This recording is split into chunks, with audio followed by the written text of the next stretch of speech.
एक लंबे समय पहले एक गांव में जगन और सरस्वती नामक पति पत्नी रहते थे। उनका ऋत्विक नामक एक होशियार बच्चा भी था। उनके खुद का एक होटल भी था। वहाँ हर रोज स्वादिष्ट और अच्छा सुगंध आने वाला बज्जी बना के बेचते थे। ऋत्विक भी पढ़ते हुए उसके माँ बाप का मदद करता था। हमेशा की तरह जगन बज्जी बना के बेचने लगता है।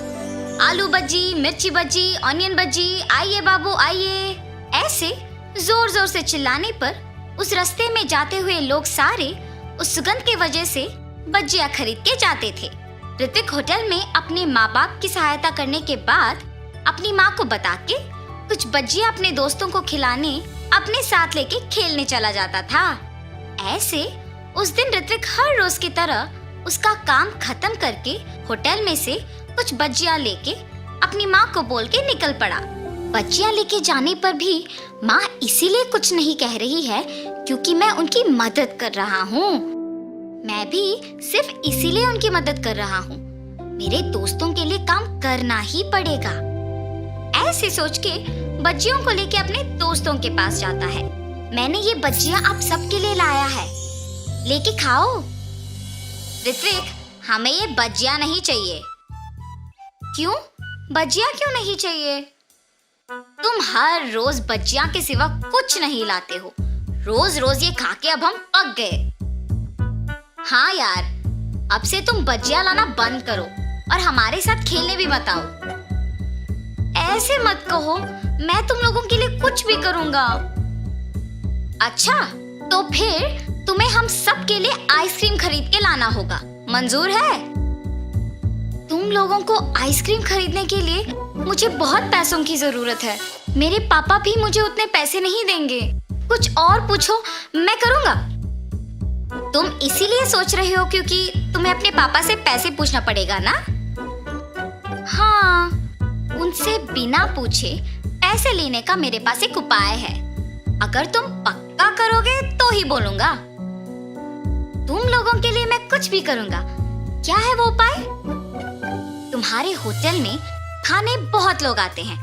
उस समय में तुम्हारे माँ बाप काम में व्यस्त रहते हैं, तो तब तुम जितने पैसे चाहिए उतने पैसे लेके आ जाओ। किसी को तुम पे शक ही नहीं होगा। कोई ये भी नहीं जान पाएगा कि पैसे गायब भी हुए। हाँ, ये भी सच है। कल मैं पक्का तुम लोगों को आइसक्रीम खिलाऊंगा। ऐसे अपने दोस्तों को कह के खुशी खुशी घर चला जाता है। अगले दिन जब उसके माँ बाप काम में लगे हुए थे, ऋत्विक किसी को दिखे बिना चुपके से पैसे लेके अपने दोस्तों के पास चले जाता है। मैंने कहा था ना कि तुम सबको मैं आज आइसक्रीम खिलाऊंगा। चलो जाके खाएंगे। ऐसे वो उसके दोस्तों को लेके आइसक्रीम बेचने वाले के पास जाता है और सबको आइसक्रीम खिलाता है। कल क्या चाहिए बोलो, मैं खरीदूंगा। कल तुम जो कहो वही चाहिए हमें। ठीक है, कल मैं तुम लोगों को मेरा मनपसंद खाना खिलाऊंगा। ऐसे कहकर वो घर चला जाता है। रात में सोए बिना अपने दोस्तों के बारे में सोचते रहता है। कल मुझे अपने दोस्तों को कुछ अनपेक्षित खिलाना होगा। मतलब मुझे कल और पैसे लेके जाना होगा। ऐसे ऋत्विक अपने दोस्तों के कहा मान के हर रोज अपने माँ बाप को बताए बिना उनके मनपसंद चीजें खरीद के देता था। आखिर में ये उसका एक बुरी आदत बन चुका था।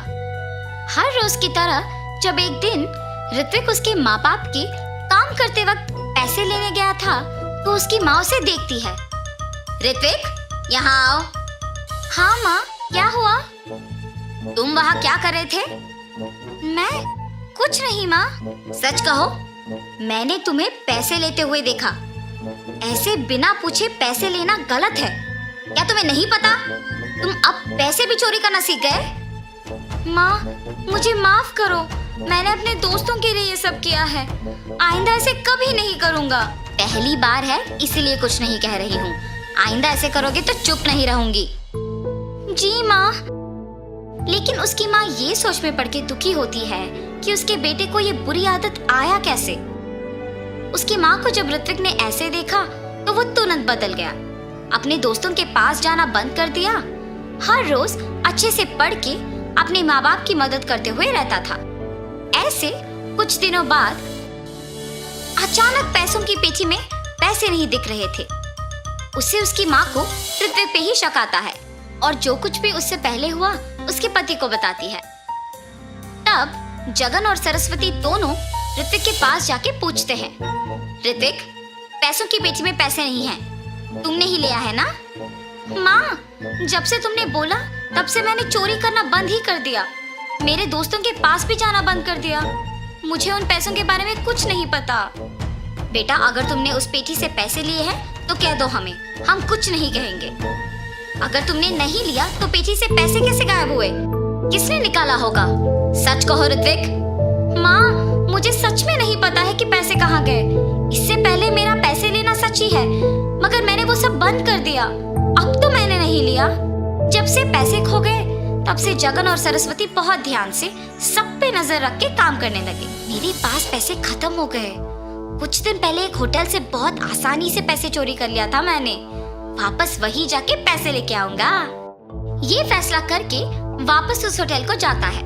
बच्चियां खाके पैसे देने का नाटक कर रहा था और कोई ना देखने के समय में पैसे चोरी करने वाला था जब जगन उसे रंगे हाथ पकड़ लेता है।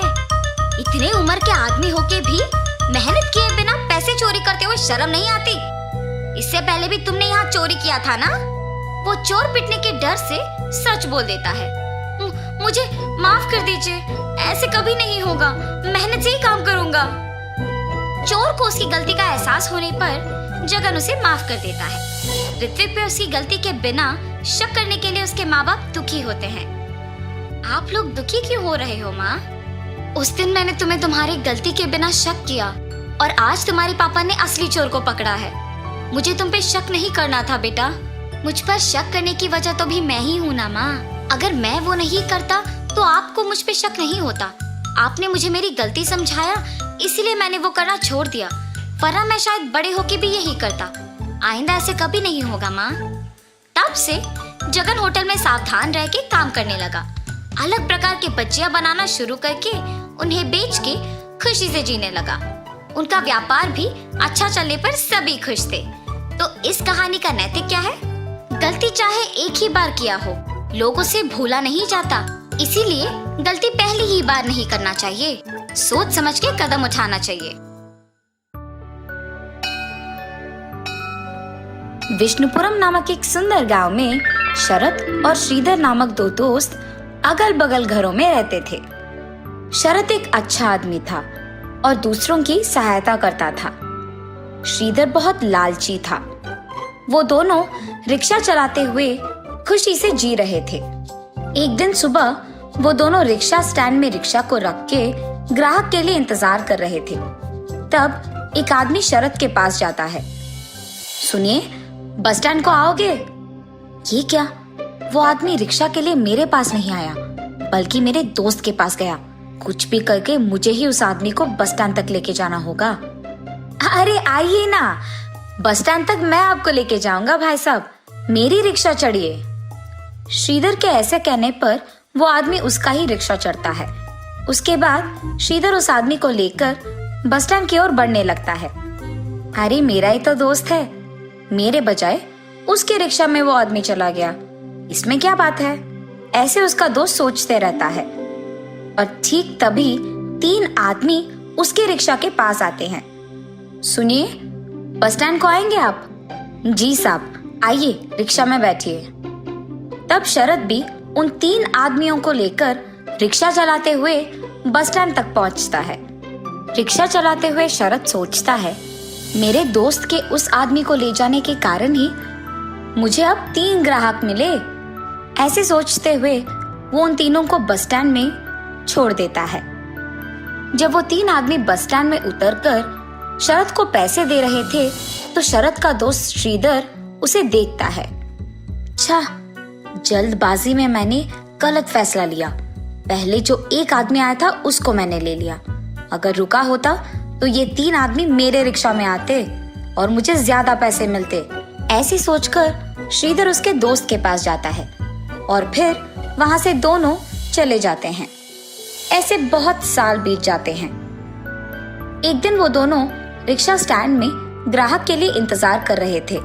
तब अरे शरद, एक समय में हम अगर रिक्शा स्टैंड में इंतजार करते थे तो बहुत सारे ग्राहक आते थे, पर आज के समय में कोई नहीं आ रहा है क्योंकि सबके पास अभी ऑटो है, कार है और उन्हीं में जाना पसंद करते हैं। इसीलिए हम चाहे जितना इंतजार करें, लोग तो नहीं आएंगे।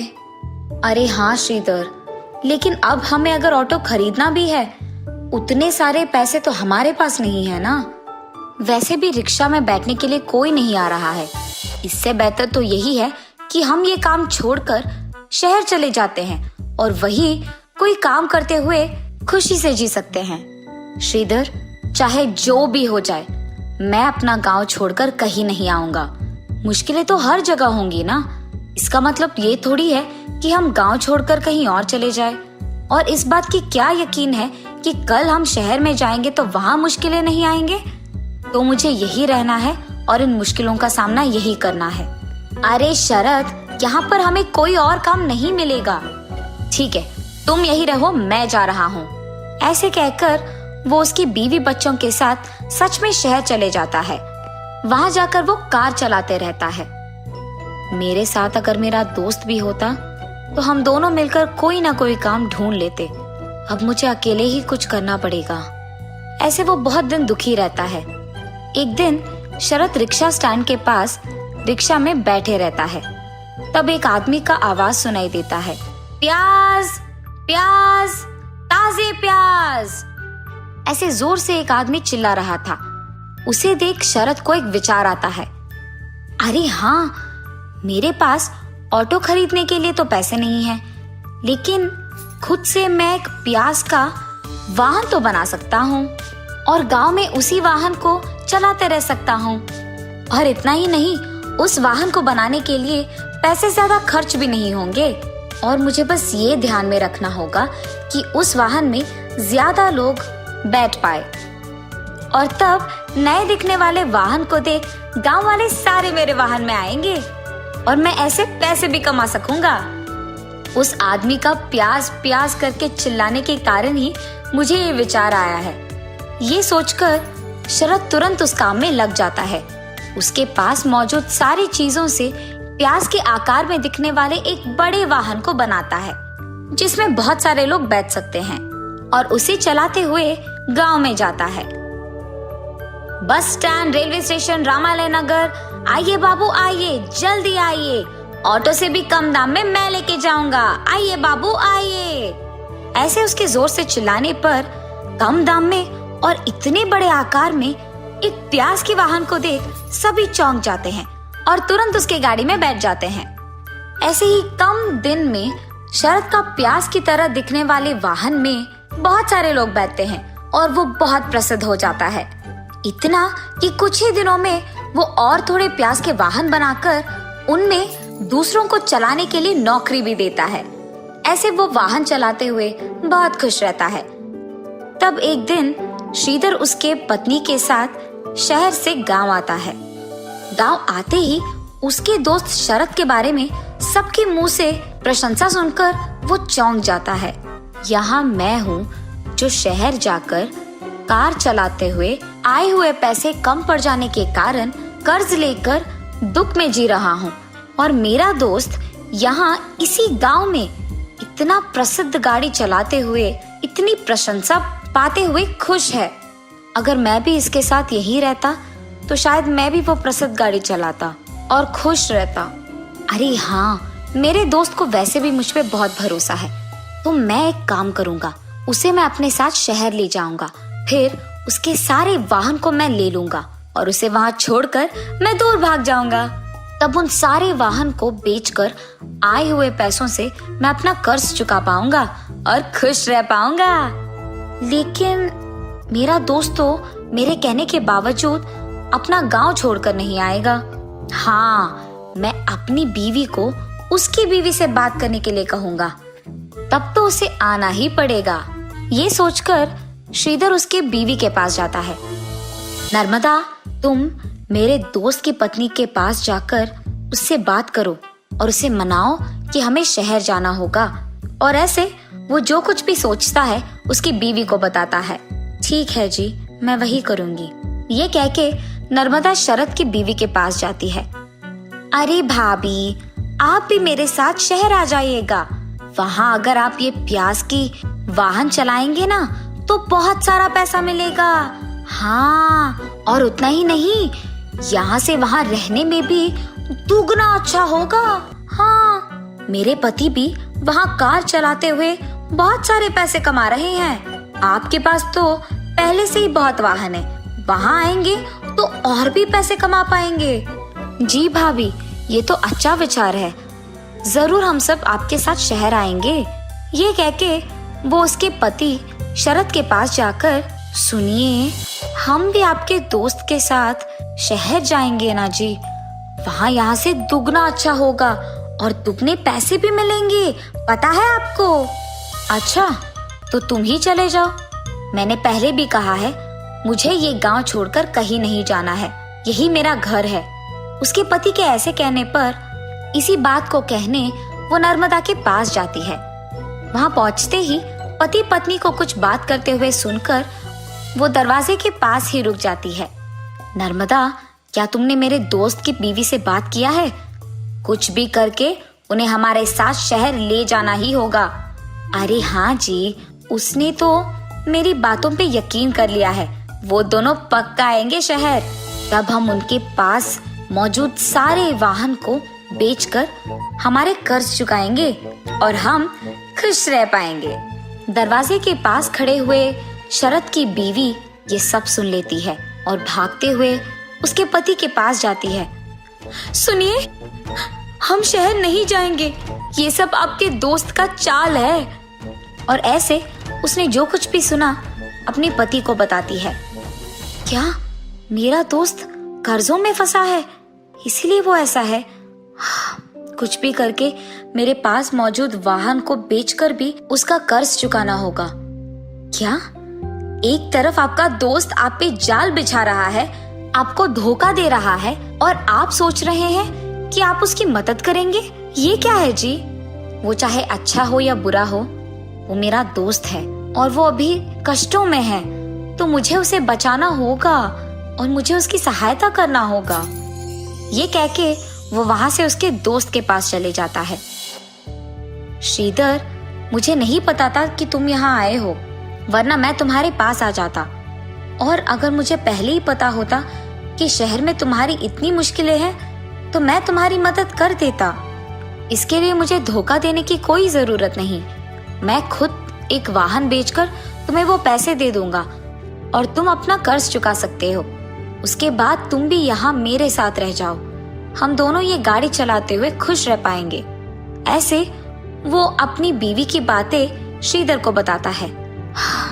शरद, मैं तुम्हें धोखा देना चाहता था, ये जानकर भी तुम मेरी मदद करने यहाँ आए।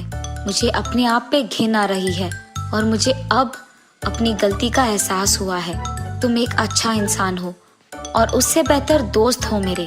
अब से मैं तुम्हारे साथ ही रहूंगा और आइंदा ये गलती नहीं करूंगा। तुम्हें अपनी गलती का एहसास हो गया ना, और तुम मेरे साथ रहना चाहते हो। बस यही चाहता था मैं। अब मुझे बहुत खुशी है। हम दोनों को हमेशा ऐसे ही रहना है। तब से वो दोनों दोस्त साथ में रहते हुए उसी गांव में प्याज का वाहन चलाते हुए बहुत खुश रहते हैं।